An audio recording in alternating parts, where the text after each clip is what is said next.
En TN23 agradecemos su preferencia y su sintonía. Les saludo, como siempre, a nombre de un completo equipo de comunicadores sociales que hacemos posible esta transmisión de todo el día con noticias y programas de contenido aquí en TN23. Ahora iniciamos esta franja de 30 minutos en donde son abordados los principales temas de interés nacional.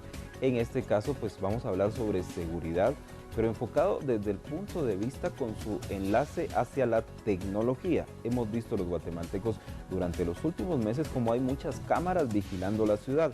Es más, llamaron la atención también durante recientes manifestaciones unas cámaras instaladas en la Plaza Central, pero esto es parte de la tecnología que está aplicando el Ministerio de Gobernación y hoy vamos a conocer detalles del por qué y de cómo han funcionado. Me acompaña en este programa el licenciado Juan Carlos Argueta, es cuarto viceministro del Ministerio de Gobernación encargado de Tecnologías de la Información y Comunicación. Bienvenido.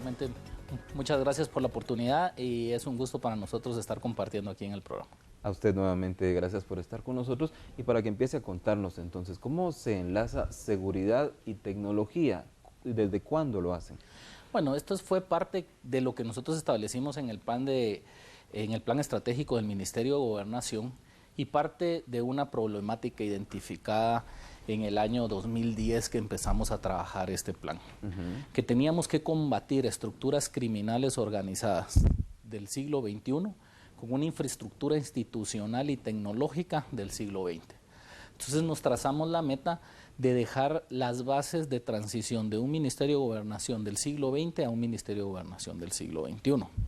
Así como en el año 2012 conformamos una mesa tecnológica. Esta mesa tecnológica integrada por todos aquellos que tienen que ver con el tema de tecnologías de información y comunicación dentro del ministerio. Uno, para hacer una evaluación muy rápida de qué era lo que teníamos, qué se podía aprovechar de lo que ya se venía trabajando en otras administraciones y hacia dónde íbamos a enfocar el eje de tecnología. Es así como de la mano del eje de reingeniería institucional se encuentran 5 viceministerios cuando nosotros iniciamos, se mantienen los 5 pero se le cambian atribuciones.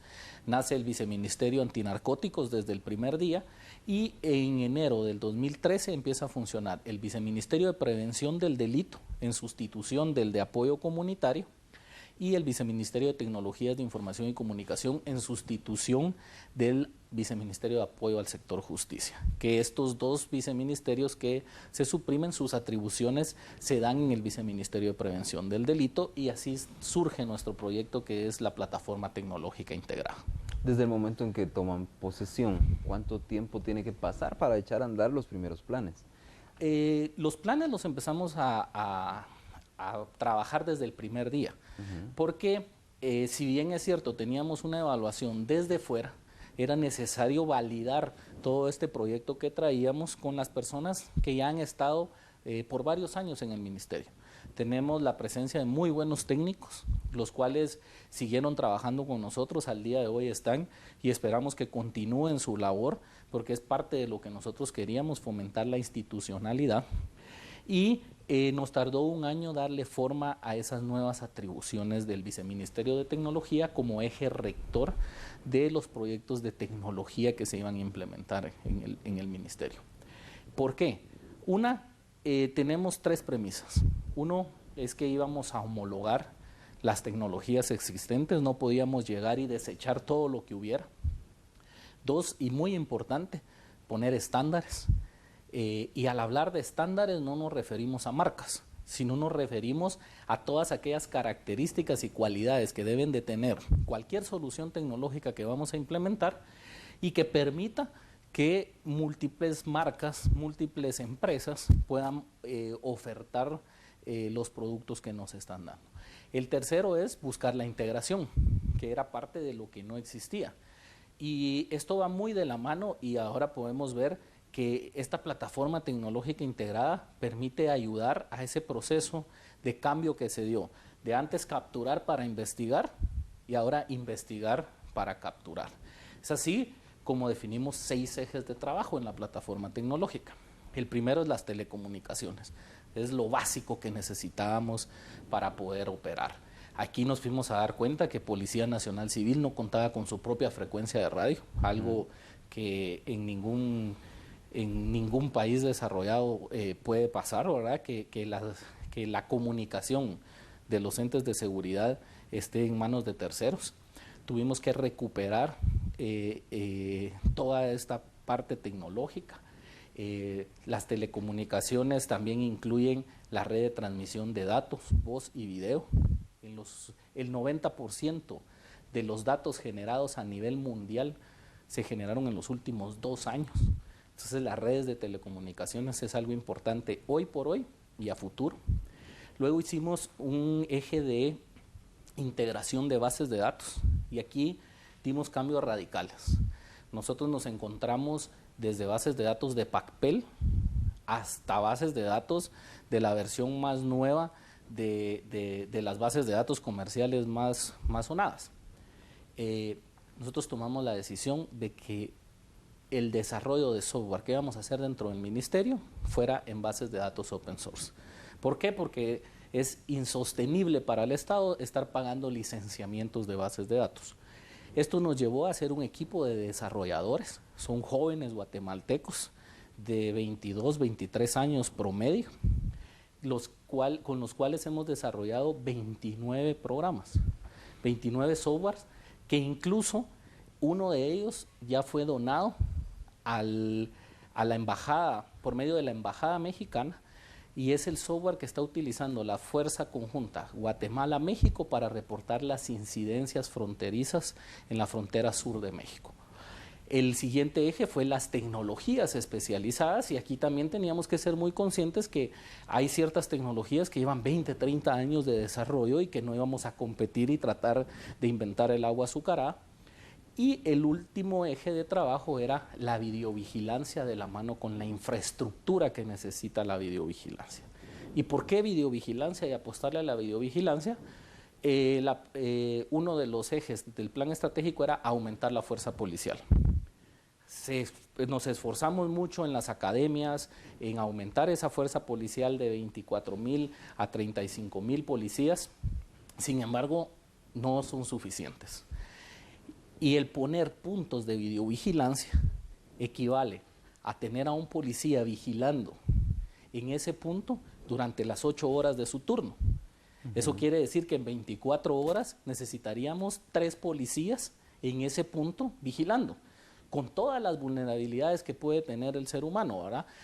Condiciones climáticas, de cansancio, etcétera, cosas que no tenemos con la videovigilancia, y es así que nuestro proyecto de videovigilancia se establece en 2 fases iniciales que logramos implementar. Sin embargo, está programada una fase a nivel nacional que por el tiempo probablemente no nos dé tiempo de instalarlo, pero que quedará documentada y se le entregará al próximo gobierno para que pueda contemplarla y tomar la decisión si crece en estos sistemas. ¿Cómo pueden evaluar ustedes su éxito? Es decir, ¿qué tipo de indicadores fijaron ustedes para determinar esto? Sí, la primera fase de videovigilancia se inaugura el año pasado en el mes de julio. Esto va de la mano de una lógica en la cual el comisario, en la escala jerárquica de la Policía Nacional, existe el comisario, el director general adjunto, los comisarios generales, que son los jefes de cada subdirección, y luego vienen los comisarios distritales y luego el comisario de una demarcación geográfica. Nos dividimos en 27 comisarías a nivel nacional, y la zona 18 la cubre una comisaría, que es la comisaría número 12. El objetivo es que el comisario sea el responsable de esa demarcación geográfica. Y nuestro objetivo principal era llevarle todas las soluciones tecnológicas para que él pueda responder por lo que sucede en su demarcación geográfica. Esto va no solo las soluciones tecnológicas, el armamento, el equipamiento, los vehículos, dotarle de todos los recursos para que él pueda establecer su trabajo. Es así como la primera fase y la identificamos. Primero hacemos un estudio de cuáles son los niveles de incidencia criminal. El Distrito Central, que es el departamento de Guatemala, tiene 6 comisarías y es aquí donde se concentra el 60% de la incidencia criminal. Dentro de eso, una de las zonas más peligrosas es la zona 18. Al contrario de otros proyectos que se han hecho en el mundo, de los cuales evaluamos, nosotros vamos a la zona de mayor incidencia criminal, que es la zona 18. Instalamos 1018 cámaras en junio. Empezamos a ver todas las otras tareas que teníamos que hacer, la fuerza de tarea, empezamos a tener al grupo Lobo también. El día de hoy tenemos una reducción del 60% de la incidencia criminal en esta comisaría. Los homicidios se han reducido dramáticamente en esta comisaría. La segunda fase del proyecto es la que estamos terminando de instalar y son 5,000 cámaras más para el resto del municipio de Guatemala, Mixco, Villanueva, Amatitlán, San Miguel Petapa y Escuintla. Esto quiere decir que a final de año vamos a empezar a ver la reducción que van a existir en estos índices, porque principalmente la videovigilancia nos da, uno, un efecto disuasivo. Vamos a hacer un paréntesis de cómo se da ese efecto disuasivo. El segundo es un efecto en la reacción. Obviamente estamos vigilando, las pusimos en puntos estratégicos para saber qué tipo de cámara, qué ángulo específico debe de llevar para que cubra las áreas que a nosotros nos interesa. Por ejemplo, tenemos 3 tipos de cámaras: las fijas, que tienen un ángulo determinado, las cámaras PTZ, que sus siglas en inglés significan movimientos horizontales, verticales, acercamiento y alejamiento, que es el zoom. Estas tenemos que saber el punto exacto donde las colocamos, porque necesitamos un operador 24 horas para que las esté guiando, las esté acercando, las esté alejando. Y entonces tenemos que saber que el recurso humano pues ha sido limitado dentro de Policía Nacional, y por eso los ubicamos en puntos estratégicos. Y las cámaras lectoras de placas, que son las LPR, estas leen automáticamente la placa del vehículo. El software tiene la capacidad de ir a consultar la base de datos, en este caso es la base de datos de la SAT, esa interconexión de bases de datos ya existe, nos consulta en la SAT y la cámara tiene la capacidad de decir si el vehículo está activo o inactivo en la SAT, va a la base de datos de vehículos robados y nos dice si tiene un reporte de robo o no, y nos genera una alerta. Entonces estas están colocadas inicialmente en todas las entradas y salidas del Distrito Central. Y luego vamos sectorizando, lo que nos va a permitir determinar si ese vehículo pasó de un sector a otro sector o si salió de la ciudad y hacia qué dirección de la ciudad se fue. Entonces, este estudio estratégico lo que permite es una mayor capacidad de reacción, aumentar la capacidad de reacción de la policía. Y luego viene la investigación criminal. Por ejemplo, en el caso de Zona 18, en lo que va del año, tenemos alrededor de 800 videos solicitados por el Ministerio Público. Esto quiere decir que podrán ser tal vez el mismo número de investigaciones que están realizando, o probablemente una investigación donde han necesitado solicitar mayor información. Prácticamente en temas de investigación criminal, el MP es el mayor usuario de estos sistemas de videovigilancia. En temas de prevención y reacción somos nosotros. Y en la medida que hemos identificado que los jueces cada vez van tomando esta prueba científica con un mayor valor probatorio, a tal grado que el MP le ha denominado la prueba reina, entonces sí se produce ese efecto disuasivo. Si el criminal sabe que si hay un video, se va a hacer un proceso de investigación y un juez va a emitir una condena, entonces sí va a tener ese efecto disuasivo. Y esos son los 4 efectos que nosotros buscamos en los temas de videovigilancia. ¿Es cierto lo que se ha mencionado y denunciado, que han sido dañadas varias de las cámaras de ustedes, viceministro? Sí, efectivamente. El nivel de riesgo de algunas zonas, pues yo creo que además de que nosotros lo tenemos sustentado por índices de criminalidad, el mismo ciudadano lo sabe. El mismo ciudadano sabe que ciertos sectores, por ejemplo, de zona 18, no son tan riesgosos como algunas otras colonias de zona 18, no podemos generalizar. Hemos tenido cortes de la fibra óptica, que es el medio de transmisión. Hemos tenido cámaras baleadas. Hemos tenido postes dañados, incluso por accidentes de tránsito, ¿verdad? Principalmente en horas de la noche, las madrugadas, en los cuales pues destruyen algún punto de videovigilancia. Y esa fue una de las razones por las cuales nosotros decidimos optar por el arrendamiento del sistema. Porque lo que nosotros establecimos fue niveles de servicio que nos tenían que dar las empresas proveedoras.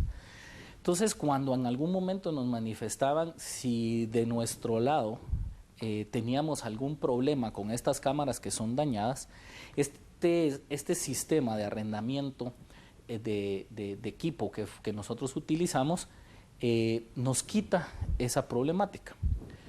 Cada empresa tiene 6 horas para que la imagen esté funcionando. En realidad a nosotros el sistema, aunque es un sistema complejo, porque lleva la cámara, en cada cámara pues existe un poste. Cada poste tiene una caja donde hay un UPS, que si hay cualquier corte le permite todavía a la cámara ciertos minutos de grabación por cualquier incidente que pueda pasar. Luego está toda la red de transmisión. Algo que no se ve es el almacenamiento. La capacidad de almacenamiento, más o menos en los 90 días. 90 días es el tiempo que nosotros grabamos el video. Para esos 90 días, por cada cámara que nosotros instalamos, necesitamos 290 gigabytes, 2.900 gigabytes, perdón.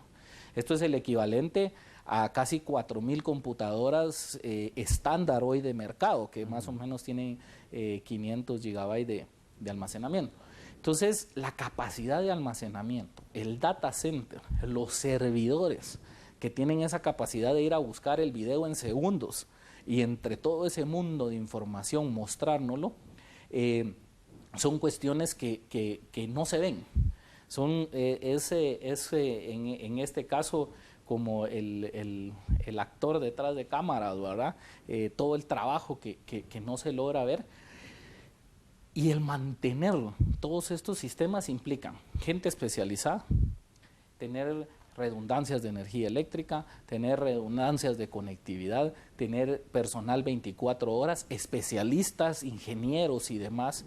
Entonces, desenfocaríamos la labor nuestra. La labor nuestra es evaluar soluciones tecnológicas al servicio de la seguridad.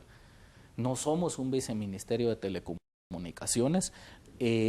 Tendríamos que tener entonces planillas de equipos técnicos que nos vayan a soldar fibra óptica en lugar de contratar policías, y no es nuestro expertise.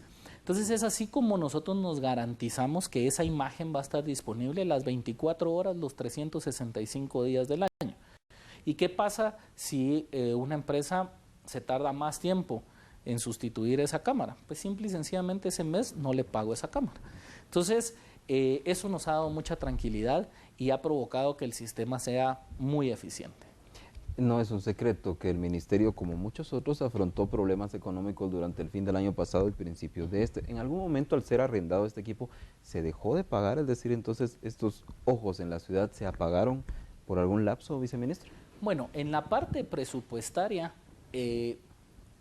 los primeros 6 meses, digamos, del año pasado, que fue el primer proyecto que empezó a trabajar, pues no hubo necesidad de pagarlo porque era donde estaban implementando.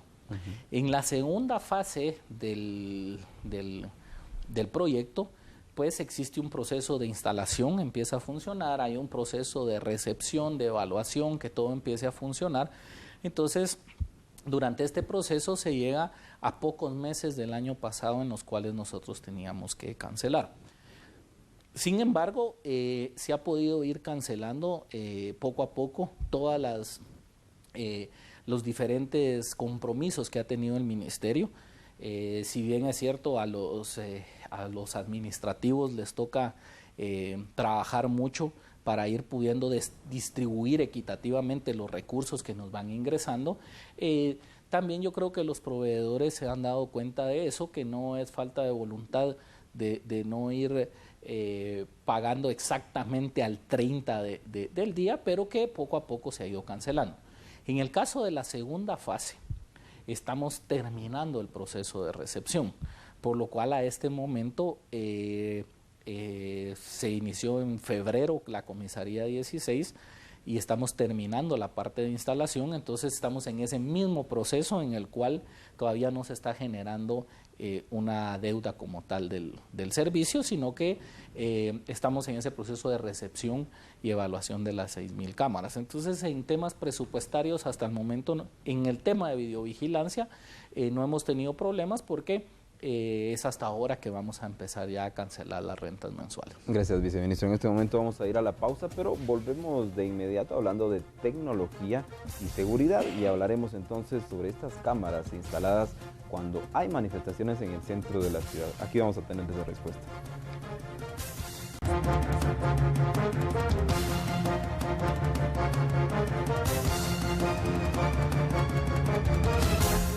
Gracias por continuar con nosotros en TN23 y en el rostro de la noticia. Rápidamente volvemos a nuestro tema de hoy, tecnología y seguridad. Nos está acompañando el licenciado Juan Carlos Sargueta, viceministro de Tecnologías de la Información y Comunicación del Ministerio de Gobernación.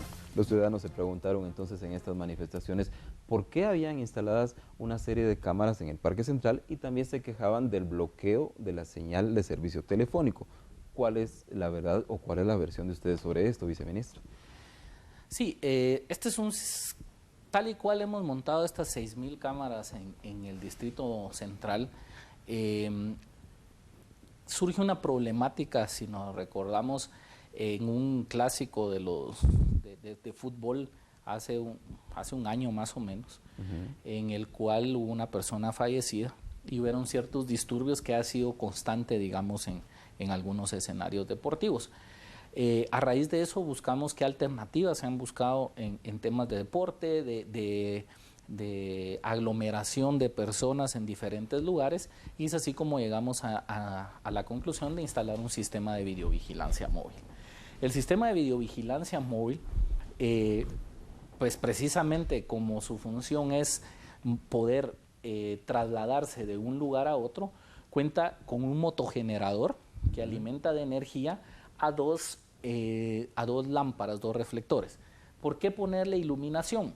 No en todos los lugares a los que lleguemos probablemente existirá iluminación. En algunos no habrán las condiciones adecuadas de iluminación y aunque las cámaras tienen visión nocturna, pues la iluminación ayudará a perfeccionar mejor la imagen. ¿Cómo hacemos para que cada una de las torres transmita el video de una torre hacia la otra o bien hacia el centro de monitoreo central, que es un centro de monitoreo móvil? Utilizamos una tecnología inalámbrica como la que precisamente utilizan los canales de televisión para poder hacer sus transmisiones remotas, en las cuales estos equipos de transmisión tienen un alcance de alrededor de 1 kilómetro. Y estas antenas lo que hacen es transmitir el video de cada cámara al centro de monitoreo. Tenemos un centro de monitoreo, el cual al lugar que lo trasladamos, el control lo toma el comisario. Las personas que están vigilando en el centro de monitoreo tienen comunicación vía radio con los agentes desplegados alrededor de esos puntos y es un tema eminentemente preventivo. La función de este sistema es prevenir. Lo inauguramos precisamente en el Estadio Mateo Flores, en un clásico que se tuvo que dar a puerta cerrada por los disturbios, y entonces este fue el escenario ideal para hacer la primer prueba de este equipo, ¿verdad? Era un partido real, bajo condiciones reales, solo que sin público, lo que nos permitía perfeccionar cualquier protocolo de implementación. Y luego lo hemos venido utilizando en diferentes lugares. Hemos tenido las solicitudes de gobernadores departamentales de llevarlo a Antigua Guatemala, por ejemplo, en las fiestas agostinas. Estuvo en Antigua Guatemala En algún momento pues se tuvieron algunas críticas porque estuvo en el Parque Central el centro de monitoreo móvil y pues algunos ciudadanos pues no les gustó por el entorno, pero al final lo que buscábamos era tener esa seguridad en el Parque Central y en las áreas aledañas, que es donde más discotecas existían. Estuvo también en algunas ferias patronales, en Semana Santa estuvo en el puerto de San José. Y para los aficionados que van a ir a los próximos clásicos, muy probablemente lo van a encontrar en cada uno de estos partidos.